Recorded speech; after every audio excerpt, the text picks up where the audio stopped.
If someday you should see Thomas the Tank Engine puffing happily along the line, he may be on his way to a village nestled deep in the heart of the island of Sodor.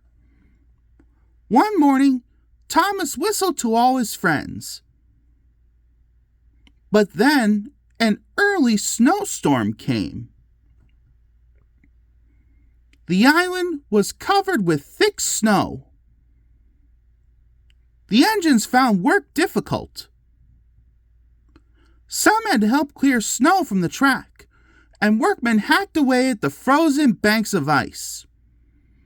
Thomas and Percy were collecting important mail for Christmas. Said Thomas. Percy was feeling left out. But Percy's chance had come.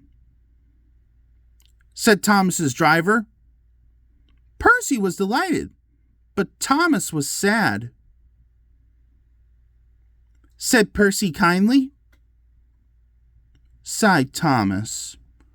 Percy was making good time on his way to the village when suddenly, called his driver. There ahead was a fogman by the line. He was holding a red light. He shouted. Percy was soon steaming to Harold's airfield. Whistled Percy, replied Harold, and he buzzed away. Sighed Percy.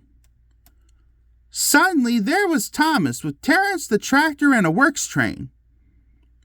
Whistled Thomas. The two engines battled their way through the snow. At last they reached the village. Harold was already there, busily dropping food for Christmas dinner to the people below.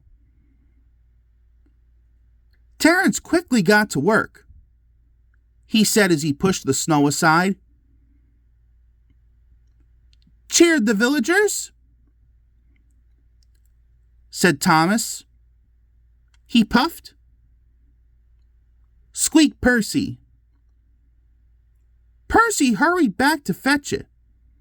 Just then Toby arrived with Henrietta. He whistled. That night, all the engines had gone back to the sheds except Toby. The villagers had made a plan to thank the engines. They loaded paint pots and parcels into Henrietta, then they set off through the moonlit countryside. All the engines were fast asleep in the sheds as Toby ran silently into the yard. He had no idea what the villagers were going to do, but he knew it was going to be a big surprise. When the engines woke the next morning, they could not believe their eyes. The sheds had been repainted and decorated. The engines whistled in delight, and everyone agreed that it was a really happy Christmas.